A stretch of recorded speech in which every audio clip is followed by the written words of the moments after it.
gente até vai analisar melhor depois. Mas, por exemplo, Voltaire, ele era chamado deísta, que muitos filósofos entraram por essa. Então ele diz, olha, é impossível explicar a existência de todas as coisas por si mesma. As coisas não existem por si mesmas. Senão você teria objetos complexos surgindo das árvores, na maré. Você vai cavar para tirar uma mandioca e sai um celular. Porque as coisas surgem por si mesmas.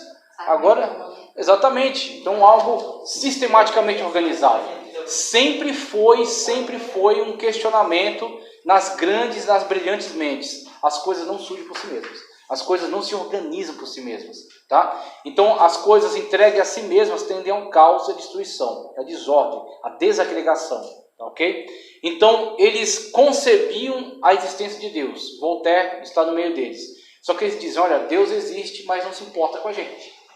Deus existe, Ele está lá no lugar dele, Ele criou todas as coisas, colocou ordem no universo, é uma ordem cega, que não respeita ninguém, não tem apreço pela vida de ninguém, então é uma máquina que vai funcionando cegamente. Então pode morrer um monte de gente morre, um monte de gente nasce, e a máquina vai funcionando.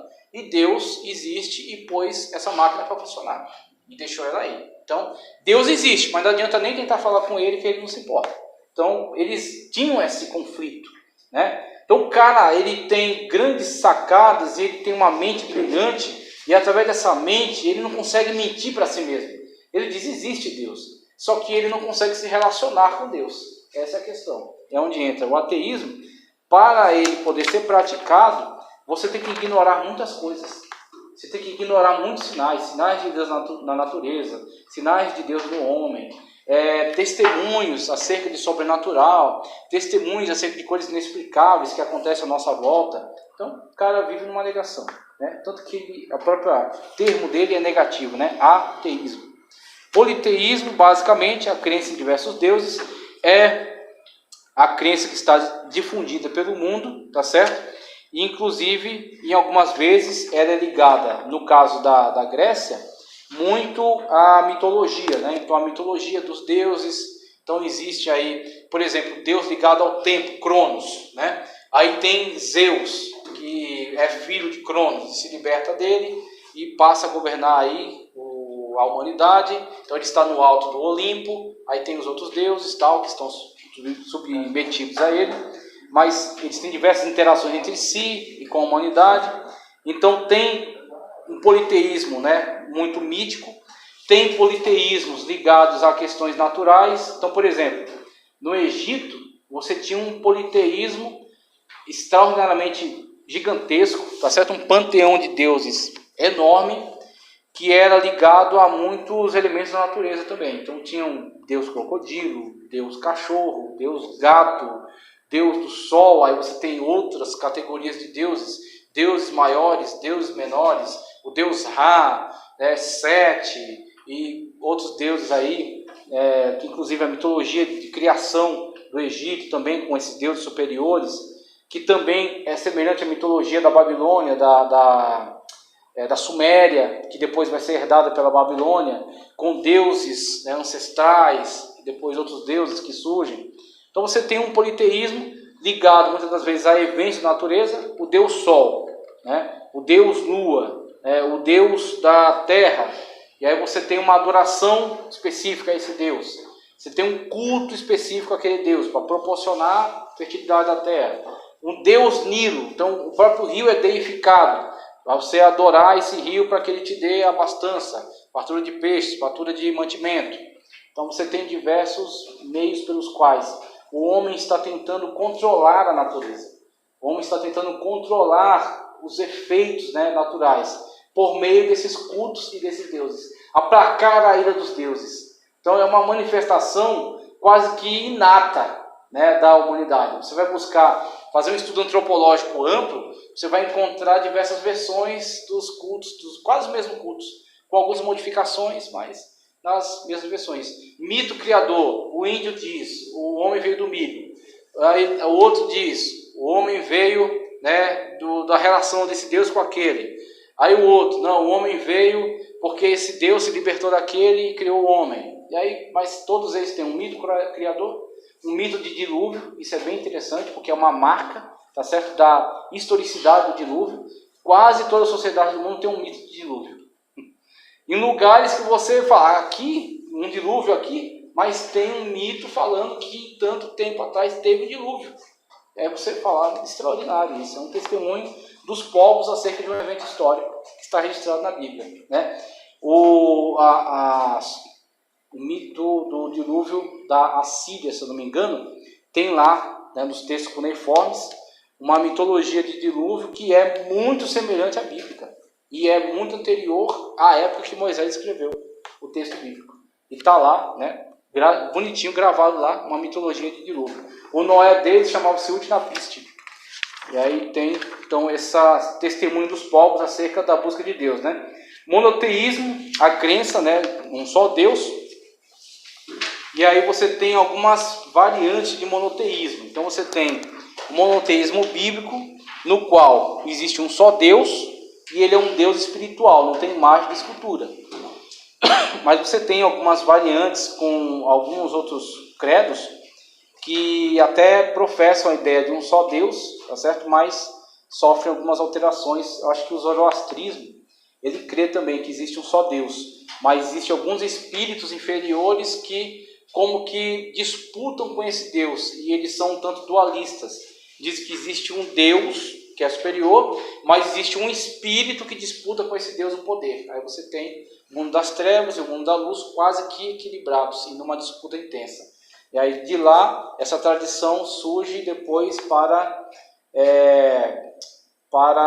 a seita que disputou muito com Agostinho, de Hipona. Inclusive Agostinho participou dela um tempo, que eu não vou lembrar agora, mas você tem esse tipo, né, tem essas outras variações, mas o monoteísmo maior, né, o monoteísmo que é predominante, é aquele que vem com a revelação divina da Sagrada Escritura, um só Deus que chamou Abraão lá de Ur dos Caldeus, revelou para ele, que não tem imagem de escultura, né, que é espiritual, que não tem outro Deus junto a si, é somente ele, ok? Então tem o monoteísmo que surge lá com essa tradição dos patriarcas, vai para Israel. De Israel você tem o cristianismo, que entende também que é um só Deus, ok? Só que no conceito da revelação progressiva, você tem um entendimento de que esse um Deus não é uma unidade absoluta, e sim uma unidade composta. Que esse um Deus é constituído de Pai, Filho e Espírito Santo. Que os três pessoas, tá certo? Ou no grego, três hipostases, mais uma ousia, ou uma essência. Então são três pessoas dentro de uma essência só. É uma unidade composta. Tanto que aí vai a argumentação cristã. Já existiam indícios desta revelação desde o começo da Bíblia. Quando você tem Bereshit bara Elohim. Bereshit, né, criou, né, no princípio, Bereshit. No princípio, bara, criou, singular. Elohim, esse M do final é plural do hebraico. Deuses. Só que o judeu nunca admitiu existirem deuses, mas sim Deus. Aí qual é a desculpa que eles dão? Que aquilo é um plural majestático. É para dar mais glória a Deus, então chama de deuses. Para dar mais glória, né, ao único Deus. E o que o cristão compreende? Que ali está já um indício de que é sim uma unidade, mas é uma unidade composta. Tá certo? É Pai, Filho e Espírito Santo. Por isso Elohim. Por isso, né, é colocado esse plural. Então você tem aí esses indícios, né? Pode falar. O Hare Krishna, ele é uma religião, acho que é do hinduísmo, né? É um dos braços do hinduísmo. Isso. O hinduísmo é um conglomerado de... É que eu tenho um amigo que ele é Hare Krishna aqui, né, no Brasil, e a gente sempre conversa sobre ele. É difícil Hare Krishna, viu? É difícil Hare Krishna. Dá trabalho. Ele é meio cacai. Ah. E aí, de acordo com o que ele fala, no caso deles é politeísta, porque quando eles falam de Krishna como porque ele é um Deus. Sim. Só que ele vem, uma hora ele é uma coisa, e depois quando ele não dá mais, nunca entendo isso, mas é tipo assim, ele cansou de ser isso, aí ele vem, ele é outra coisa. Eles adotam um conceito de emanações, isso. Que aí onde a gente vai falar aqui do panteísmo, tá chegando já neles. Então o panteísmo é um Deus impessoal, tipo Deus é tudo e tudo é Deus, tá? Então Deus é uma essência, Deus é tipo uma nuvenzinha, e está em todas as coisas. Então estamos em Deus, tá certo? Deus é a mesa, Deus é o concreto, Deus é o carro que está passando no farol. Então Deus está presente em todas as coisas. Deus não é uma pessoa, né? Deus é uma essência que está em todo o universo. Então Deus é tudo e tudo é Deus. Agora, Deus às vezes se manifesta com pessoas. Aí tem as emanações. Aí você tem Brahman, que é uma emanação de Deus. Você tem Vishnu, tá certo? Você tem Krishna, tá certo? Você tem, por exemplo, a tríade, né? Brahma, Vishnu e Shiva, que é a grande tríade. Tá certo? Trindade só existe na Bíblia, viu? Tudo que está fora da trindade é tríade, porque são 3 pessoas distintas. São 3 pessoas, 3 deuses distintos. Eles não constituem um ser só. São tríades. Então você tem Vishnu, Shiva, né, e Brahma.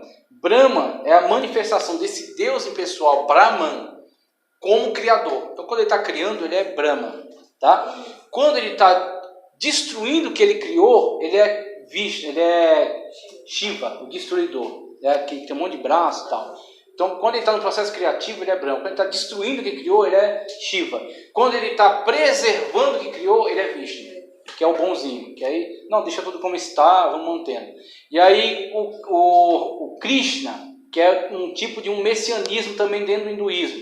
É a emanação de Brahma revelando si mesmo e difundindo essa mensagem. Que é onde entra Krishna. Krishna, que é um tipo de Cristo mesmo. Agora, o Cristo do brahmanismo, que é tipo, olha, Deus se manifestou no Krishna para pregar para todo mundo, para aceitarem, né, essa revelação. E aí ele tá, por isso que o pessoal é meio missionário. Eles vão por aí, tá, espalhando, né, a mensagem, porque eles são servos de Krishna. E aí Krishna é um Deus pessoal, que é uma emanação do Deus impessoal. A coisa é doida. A coisa é muito doida. É porque se você for tentar entender, a cabeça entra em parafuso. Opa, tô passando o tempo, hein? Vamos lá. Enoteísmo. O que é enoteísmo? É um Deus maior, mas cercado de um monte de deuses.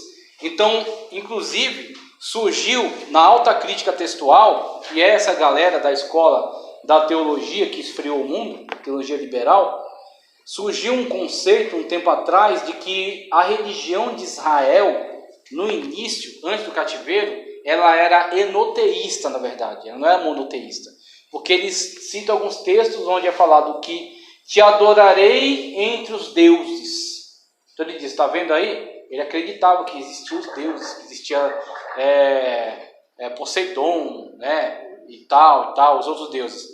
Mas na verdade, o que ele está utilizando ali são algumas ferramentas de linguagem. Tá? Então, são ferramentas de linguagem nas quais ele ironiza, por exemplo. Se eles dizem que tem deuses, eu adorarei ao Deus verdadeiro no meio desses deuses falsos. Então nunca se entendeu que aqueles deuses fossem deuses, mas sim os povos alegam para si que existem esses deuses, mas nós cremos somente num Deus, no Deus Yahvé, tá certo? E aí você tem o enoteísmo, que é um Deus principal, tá certo? Cercado de outros deuses. Mas se você for analisar, nós também fazemos isso. Nós temos um Deus vivo no meio de vários deuses falsos na Terra. E aí o que acontece? Como é que a gente explica isso? Esses chamados deuses são, na verdade, demônios. Demônios que... Deuses, né? Isso, exatamente. Aí a gente fala de forma irônica. Olha, eles dizem que são deuses, mas na verdade só existe Deus e fora dele não há nenhum Deus. Agora, esses alegados deuses são na verdade demônios. Então, por trás de cada deus desse está uma ação demoníaca, deturpadora, né, da fé, deturpadora da crença. Deísmo eu expliquei, basicamente o filósofo lutando com a ideia da existência de Deus, mas não entendendo, né, que Deus interage conosco. Então, o deísmo, Deus existe, mas não interage conosco. O teísmo, que ele traz aqui, o teísmo é um afinamento aqui do conceito monoteísta. No monoteísmo, o teísmo é a crença na existência de um Deus que criou este mundo e se importa com o procedimento da humanidade, galardoando os bons e punindo os maus. Então, você tem aqui no teísmo politeísta, ele afirma, há várias formas de conceber a ideia dos deuses. Os gregos, por exemplo, entendiam os deuses nos moldes dos seres humanos, sendo uns bons e outros maus. A existência do mal no mundo seria a consequência da fragilidade dos deuses. Obrigado, Varão. Maravilha. E aí, já para concluir, viu? Então você tem o monoteísmo, só existe um Deus, tá certo? Deísmo, existe Deus, mas não interage conosco. No teísmo, existe Deus e pode existir também deuses. É só a questão de dizer que esse ser é um ser pessoal, que interage conosco, que galardoa, que pune. Na sua ideia, o homem interage mais com Deus do que Deus que interage com o homem? Eu acho que Deus, no meu conceito, Deus interage mais com a gente do que a gente com ele. Porque às vezes a gente nem está pensando em Deus e interagindo com ele. Exatamente, dando livramentos que a gente nunca vai ficar sabendo. Então Deus, na verdade, ainda mais no conceito que a gente vai partir aqui, como você mesmo trouxe, no teísmo cristão, Deus é pessoal, Deus pune, Deus também abençoa, Deus guarda. Então Deus é uma pessoa que está interagindo constantemente. E nessa interação constante, às vezes a gente nem está interagindo com ele, mas ele está, exatamente, ele está interagindo conosco. Então o teísmo cristão basicamente é isso, tá ok? É uma ideia pessoal acerca de Deus, e não somente pessoal, mas um Deus atuante. Teísmo aberto, que ele coloca aqui, é uma adaptação, que nem eu quis fazer com a Bíblia lá. Um tempo atrás fizeram isso com o conceito teísta. O que é o teísmo aberto? O teísmo aberto é a ideia de que existe um Deus, ele é pessoal, mas ele não é nem todo-poderoso, nem onisciente. De que eles entendem que esses conceitos, eles foram criados depois para tentar enaltecer a Deus, mas que, trocando em miúdos, de acordo com aquilo que a gente vê no dia a dia, na verdade existem coisas que Deus não sabe. Então, o teísmo aberto, ele diz, olha, existem situações que Deus não prevê. Se ele previsse, ele evitaria, mas ele é pego de surpresa, tanto que ele não previu. Okay? Por que eles fazem isso? Por que eles fazem essa amenização? Porque eles não querem partir para a tentativa de trabalhar a ideia na qual Deus sabe de todas as coisas, mas Deus não previne certos acidentes, não previne certas tragédias. Então, para não lidar com essas ideias que são difíceis, eles amenizam a questão. É uma tentativa de justificar Deus. O cara quer ser advogado de Deus. Fala, não, aconteceu isso, mas porque Deus não sabia que ia acontecer dessa maneira. Aconteceu porque Deus até gostaria de impedir, mas não pôde. Então é a chamada teologia relacional, onde Deus chora com você, tá certo? Mas ele não tem como atuar de forma todo-poderosa, ok? Porque ele não tem tanto poder assim como você imagina. É um Deus mais parecido com o Deus dos Mórmons. O Deus Mórmon é na teologia Mórmon, Deus era um homem, há muito tempo atrás, né, eras atrás, Deus era um homem, e Deus foi evoluindo, tá certo, até se tornar Deus. É um homem evoluído. Na teologia Mórmon, Deus é um homem evoluído. E todos nós, com o passar do tempo, vamos evoluir e vamos ser deuses em algum planeta aí da galáxia. Vamos se tornar deuses e vamos ter hordas de pessoas a nos servir, que nós vamos criar essas pessoas e vamos governar sobre elas. Todo mundo vai ser Deus. Deus tem sentimento? Sim, agora, como funciona essa questão? O estudo acerca dos sentimentos de Deus e acerca da forma de Deus está dentro de dois âmbitos. O que é esse antropopatismo e antropomorfismo? Antropopatismo é analisar Deus a partir do homem, que é o antropo. Tá certo? Então, antropomorfismo, esse morfe, forma. Então, dizer, a mão de Deus, o pé de Deus, os olhos de Deus, o braço de Deus, Deus está sentado, Deus está em pé, Deus veio para cá, Deus foi para lá. São todas linguagens antropomórficas. Deus está em todo lugar, então Deus não saiu daqui para ir para lá. Mas para eu dizer que Deus chegou aqui neste momento, porque eu senti sua presença, eu atribuo uma linguagem humana para Deus. Eu estou emprestando uma linguagem humana. Por quê? Porque eu não tenho a linguagem de Deus, então eu tenho que usar a humana. O antropopatismo é o estudo acerca dos sentimentos. Deus se irou, Deus se entristeceu, Deus se aborreceu, Deus se arrependeu. São todos empréstimos humanos para Deus também. Os sentimentos de Deus não são como os nossos. Na Bíblia fala assim, não entristeçai o Espírito Santo. Muito bem. A tristeza é tipicamente nossa. Então, a nossa tristeza é diferente da tristeza no âmbito divino. Então, a nossa tristeza decorre, por exemplo, da surpresa negativa. Deus pode ser surpreendido. Agora, como é que a gente vai dizer para o homem que isso é negativo para Deus? Deus está triste. Por quê? Porque é a linguagem que você entende. É uma linguagem Antropopática. Pessoal, ó. Antropopática. Ó, panteísmo eu já expliquei quando eu conversei com a Débora aqui. Panteísmo é aquela, né, Deus é tudo é Deus, né? O pan, né? Tudo, né? Então, o Deus panteísta não é pessoal. Ele não é uma pessoa. Ele é a essência das coisas. Tudo existe porque é Deus, tá ok? E aí você tem as materializações de Deus, as emanações, que é onde Deus se torna pessoal. Aí você tem Vishnu, é uma emanação do Deus Brahman, que é a essência das coisas. Tentaram fazer isso quando você tem as discussões lá no começo do cristianismo. Tentaram fazer isso com Jesus. Tem alguns conceitos aí que diziam que Jesus não era um ser humano, nunca foi um ser humano, mas ele era uma emanação de Deus.